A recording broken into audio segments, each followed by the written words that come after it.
آپ کینڈیز دیتے ہیں، اس کی طرح اسنیکس دیتے ہیں مختلف قسم کے جو ہے نا وہ پاپڑ وغیرہ اس ٹائپ کی چیزیں جو چل رہی ہیں، بہت زیادہ اس سے کیا ہوتا ہے بچوں کی بھوک مر جاتی ہے، اور جو پراپر غذا ہوتی ہے نا، ہیلدی فوڈ جو ہوتا ہے وہ بچے نہیں کھا پا رہے ہوتے.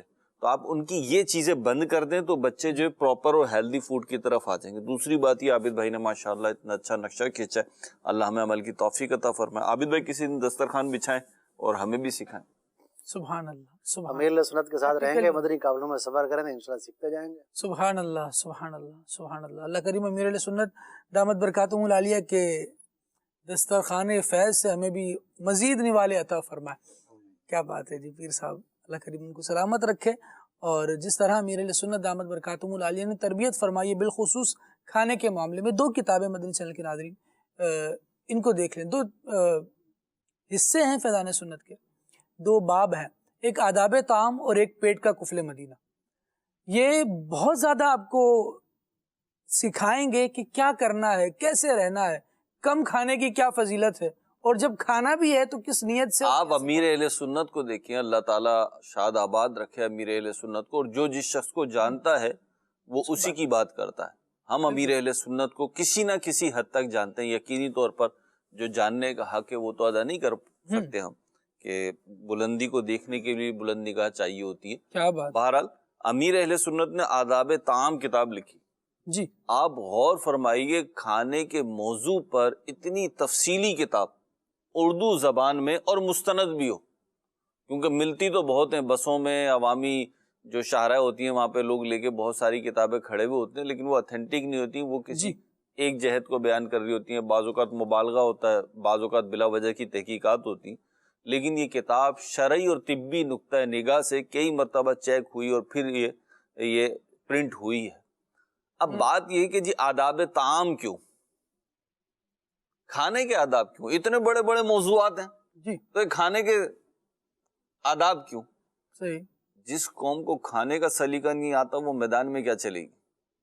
آپ دیکھیے ہماری قوم کے مختلف چیزیں جب آتی ہیں، اخبارات میں آتی ہیں، میڈیا پہ آتی ہیں، یعنی کون سا طبقہ ہے جو کھانا کھلے، کھانا کوئی یہ گیدرنگ ہو، کھانا کھلے تو آپ اس کا حشر دیکھیں کیا ہوتا. جو قوم وہاں پہ منظم نہیں ہے دسترخوان پہ، وہ کسی اور میدان میں کیا منظم ہوگی. تو اللہ کی رحمت سے کھانے کے میدان میں ذرا منظم ہوئے آپ، اور کھانا وہ چیز ہے جس کے آداب مصطفیٰ کریم صلی اللہ علیہ وسلم نے بیان کی. کھانا وہ چیز ہے، نبی کریم علیہ الصلوۃ والسلام نے صحابہ کو بتایا ہے کہ کہاں سے کھانا ہے، کیسے کھانا ہے، کس ہاتھ سے کھانا ہے، کیا پڑھ کے کھانا ہے، کیا کھانا ہے اور کیا نہیں کھانا. کیا بات. اور قرآن نے بیان کیا ہے. کیا بات. تو اس پہ کتاب لانا ضروری ہے، امیر اہل سنت لے کر آئے. تو آپ کھانے کے آداب سیکھیے. جو شخص جو ہے نا، جیسے عابد بھائی بات کر رہے تھے کہ وہ ادھر ادھر تک ہو جاتے ہیں، پتہ نہیں کہاں تک ہو جاتے ہیں. جو شخص کھانے پہ اپنا ہاتھ نہیں روک پاتا اس کی لذت کی وجہ سے، وہ دنیا کی لذت کی وجہ سے اللہ کے حکم کی پابندیاں کیا کرے گا. تو کھانے کے آداب سکھاؤ. بزرگان دین تصوف کے نکات میں سے ایک بڑا بنیادی نقطہ ہے یہ. میں جو باتیں کر رہا ہوں اللہ تعالیٰ مجھے اس کا عامل بنائے. بعض باتیں بڑی اچھی ہوتی ہیں تو کرنی بھی چاہیے. اللہ مجھے عامل بنائے. تصوف کے نکات میں سے ایک نقطہ ہے کم کھانا. تو یہ کوئی چھوٹی بات نہیں ہے. بعض لوگوں کو ہضم نہیں ہو رہی ہوتی. ہضم یوں نہیں ہو رہی ہوتی کہ انہیں پیٹ بھر کے کھانا ہے، یعنی ان کے پیٹ میں تو پھر اتنی بھی جگہ نہیں بچتی کہ وہ ڈائجسٹو سسٹم بحال کرنے کے لیے کوئی میڈیسن یا کوئی چورن کھا سکتے. اللہ اکبر. تو پھر وہ خامہ خائیں کے جو ہے نا چورن بیچ رہے ہوتے ہیں. تو کوشش یہ کریں کہ جو اسلامی تعلیمات کی جو بھی چیز ہے اسے فالو کریں. اللہ ہمیں عمل کی توفیق عطا فرمائے. اور اس میں یہاں 2 روایات میں پیش کرنا چاہوں گا. جو موضوع آپ لے رہے تھے اس سے تھوڑی ہٹ کر ہیں، لیکن جو ہمارا آج کا سلسلے کا ٹاپک رہا پاکیزہ لوگوں کے سردار، اس کے عنوان پر، اور پھر بالکل ہم اختتامی گفتگو آپ کے سامنے پیش کر رہے ہیں. نبی پاک صاحب الاولاق صلی اللہ تعالیٰ علیہ وآلہ وسلم نے ارشاد فرمایا تھا. عبداللہ ابن عباس رضی اللہ تعالیٰ عنہ فرماتے ہیں کہ رسول اللہ صلی اللہ علیہ وسلم کا گزر 2 قبروں کے پاس سے ہوا تو آقا رحمت صلی اللہ تعالیٰ علیہ وآلہ وسلم نے ارشاد فرمایا یہ دونوں عذاب دیے جا رہے ہیں اور کسی بڑی چیز کے سبب نہیں. ان میں سے ایک تو پیشاب کرتے وقت احتیاط نہیں کرتا تھا، اس کے چھینٹوں سے نہیں بچتا تھا، اور دوسرا چغل خوری کرتا تھا. جہاں ظاہری پاکیزگی کا خیال نہیں رکھا گیا وہاں پر بھی ایک گویا عذاب ہوا کہ پیشاب کے چھینٹوں سے نہیں بچا رہا اپنے آپ کو، اور دوسرا دل بھی پاکیزہ نہیں ہے نا، تو چغلیاں کرتا پھر رہا ہے ایک جگہ، اس کی وجہ سے بھی عذاب دیا گیا۔ تو نبی پاک صلی اللہ تعالیٰ علیہ وسلم نے ان دونوں باتوں کو بتا کر دونوں چیزوں کو، ظاہر بھی پاک رہے اور اس قسم کی نجاستوں سے بچا رہے، اس کی اہمیت کو بیان فرمایا، اور دوسرا دل بھی بچا رہے، کسی کا کینہ نہ ہو، غیبت نہ ہو، اور اس قسم کی مزید آلائشیں دلوں میں نہ ہوں۔ نبی پاک صلی اللہ تعالیٰ علیہ وآلہ وسلم نے اس سے بھی منع فرمایا۔ دوسری حدیث مبارکہ میں یہاں بیان کر کے پھر مہروز بھائی کی طرف اختتامی کلمات لیتے ہیں۔ نبی پاک صلی اللہ تعالیٰ علیہ وآلہ وسلم نے ارشاد فرمایا کہ جس شخص کے دل میں رتی بھر بھی غرور، گھمنڈ ہوگا، وہ جنت میں نہیں جائے گا۔ آقا دو عالم صلی اللہ تعالیٰ علیہ وآلہ وسلم یہ ارشاد فرما رہے تھے کہ ایک شخص نے سوال کیا، عرض کی کہ یا رسول اللہ صلی اللہ تعالیٰ علیہ وآلہ وسلم، ہر انسان چاہتا ہے اس کے کپڑے عمدہ ہوں، اور بعض لوگ یہ کہہ بھی رہے ہوتے ہیں آج کے زمانے میں بھی، جس نے زیادہ اچھے کپڑے پہنے بھائی اس کا بڑا گھمنڈ ہے، بڑا غرور ہے۔ تو گویا اس سوال کو نبی پاک صلی اللہ علیہ وسلم کی بارگاہ سے حل کروایا گیا۔ عرض کی گئی کہ یا رسول اللہ صلی اللہ علیہ وآلہ وسلم، ہر انسان چاہتا ہے اس کے کپڑے عمدہ ہوں، اس کا جوتا بھی اچھا ہو، تو یہ غرور اور گھمنڈ ہے؟ نبی پاک صلی اللہ تعالیٰ علیہ وآلہ وسلم نے ارشاد فرمایا، اللہ تعالیٰ خوبصورت ہے اور خوبصورتی کو پسند فرماتا ہے۔ غرور اور گھمنڈ یہ ہے کہ انسان حق بات کو رد کرے اور لوگوں کو حقیر سمجھے۔ اگر صاف ستھرے اچھے عمدہ کپڑے پہنے، عمدہ سواری ہے، اچھا لباس ہے، اچھی پوشاک ہے، اچھے جوتے ہیں، بہت مبارک ہو، اللہ تبارک و تعالیٰ نے یہ نعمتیں عطا فرمائی ہیں، ان سے نوازا ہے، لیکن دل میں کہیں دوسرے کو حقیر جاننا تو نہیں ہے، غرور و تکبر تو نہیں ہے، کیونکہ یہ ہوگا تو جنت میں نہیں جائے گا، اور اگر پاکیزگی ہوگی تو اللہ تبارک و تعالیٰ اس کو پسند فرمائے گا۔ میرے اس میں اجتماعی پاکیزگی اور اس طرح سے کوئی ہمیں نسخہ ارشاد فرمائے اختتامی کلمات کے طور پر۔ انفرادی پاکیزگی اجتماعی پاکیزگی کی طرف لے کر جاتی ہے۔ انڈیویجلی ہر کوئی اپنا کردار ادا کرے، اجتماعی پاکیزگی جو ہمارے سارے آج سلسلے میں ڈسکس ہوتی رہی باتیں، تو اس کا حاصل یہ ہے کہ دو طرح کی پاکیزگی ہے، ایک ہے کہ ہم کردار کے پاکیزہ ہو جائیں، اور دوسرا جو صفائی ستھرائی جس چیز کا نام ہے وہ پاکیزگی ہے۔ ان دونوں میں ہم اپنا اپنا کردار ادا کرنا ہوگا۔ ہمارا بہت بڑا پرابلم یہ ہے کہ ہمیں کچرے کے ڈھیر تو نظر آ رہے ہوتے ہیں، لیکن وہ کچرے کا ڈھیر لگانے والے نظر نہیں آ رہے ہوتے۔ ہمیں شکایتیں تو ہوتی ہیں، لیکن ان شکایتوں کو کریٹ کرنے والے نظر نہیں آ رہے ہوتے۔ ہم بہت ساری جگہوں پہ دیکھیں تو ہمارے کردار کی کمزوری جو ہے نا، معاشرے میں حقیقی غلاظت اور گندگی اور کچرا پھیلانے کا باعث بنتی ہے۔ اگر ہم مضبوط ہو جائیں اور خالد بھائی ہم اپنے بچوں کو، اپنے گھر والوں کو خود اپنی اس حوالے سے ذہن سازی کریں کہ نہیں جی، مجھے نہ معاشرے میں کچرا پھیلانا ہے، نہ مجھے معاشرے میں گندگی پھیلانی ہے، اور نہ ہی مجھے اپنے کردار میں گندگی یا کچرا پھیلانا ہے۔ تو دونوں چیزوں کے لیے ہمیں انٹینشنلی کوشش کرنا پڑے گی، ایفرٹس کرنا پڑے گی، اور اپنے آنے والی نسلوں کو اس کے لیے ہمیں تیار کرنا ہوگا۔ بعض اوقات یوں نا امید ہو رہا ہوتا ہے بندہ کہ میں ہی کیوں کروں، یعنی ایک جگہ پہ سب ہی جو ایک غلط کام کر رہے ہیں تو ایک میں سیدھا چل کے کیا کر لوں گا۔ تو یہ سوچ جو ہے درست نہیں ہے۔ ہر کسی کو کوشش یہ کرنی چاہیے کہ وہ اپنی چال کو درست کر لے، اپنے کردار کو درست کر لے، اپنے آپ کو پاکیزہ کر لے۔ آپ دیکھیں اگر کسی ایسی انوائرمنٹ میں بیٹھے نا جہاں بدبو تو نہیں لیکن خوشبو بھی نہیں ہے، وہاں پہ ایک شخص انٹر ہوتا ہے کوئی اچھا سا پرفیوم، اچھا سا عطر لگا کے، تو وہ ساری انوائرمنٹ کو مہکا دیتا ہے، کچھ نہ کچھ دیر کے لیے انوائرمنٹ تبدیل ہو جاتی ہے۔ تو ہم بھی وہ معطر جھونکا بنے جو مشامیں جام معطر کر دے۔ واہ واہ، جزاک اللہ، اللہ کریم برکت عطا فرمائے۔ مدنی چینل کے ناظرین، رب العالمین کی بارگاہ میں دعا کرتے ہیں آج کا سلسلہ پیش کرنے میں ہم سے کوئی غلطی ہو گئی، کوتاہی ہو گئی، اور رب العالمین اس کو معاف فرمائے، سلسلہ اپنی بارگاہ میں قبول فرمائے، اپنے رحمت سے اخلاص عطا فرمائے۔ سبحانک اللہم و بحمدک، اشہد ان لا الہ الا انت، استغفرک و اتوب الیک۔ صلاۃ و سلام۔ اے دین حق کے رہبر، تم پر سلام ہر دم، میرے شفیع محشر، تم پر سلام ہر دم، للہ ہماری فریاد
سلام ہر دم دین حق کے رہبر تم پر سلام ہر دم میرے شفیع محشر تم پر سلام ہر دم کھلے آنکھ